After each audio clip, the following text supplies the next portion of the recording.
ሰላም ጤና ይስጥልኝ ውድ የሸረፍ ሚዲያ ተከታታዮች፣ ዛሬ ደግሞ በፓርት 18 ተገናኝተናል።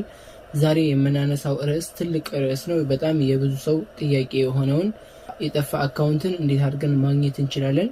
አንዳንድ ጊዜ ብዙ ሰዎች ኢሜይሎችን በምንከፍትበት ሰዓት የከፈትነው ኢሜይል ለምን እንደሚያገለግል አናውቅም። ብዙ ጊዜ ደግሞ ከሚገዙ ስልኮች ጋር ተያይዘው ነው የሚመጡት። ኢሜይል የሆነ ሰው ይከፍታል፣ ከዛ በኋላ ያንን ስልክ የሆነ ሰው ይገዛዋል። ያ ሰው ከገዛው በኋላ በዛ በኢሜይል ፓስወርዱ በማያውቀው ኢሜይል ፖፖን ይከፍታሉ። ከዛ በፖፖን እየሰሩ የሆነ ደረጃ ላይ ከደረሱ በኋላ ያ ስልክ ይሰረቃል ወይ የሆነ አደጋ ይደርስበታል።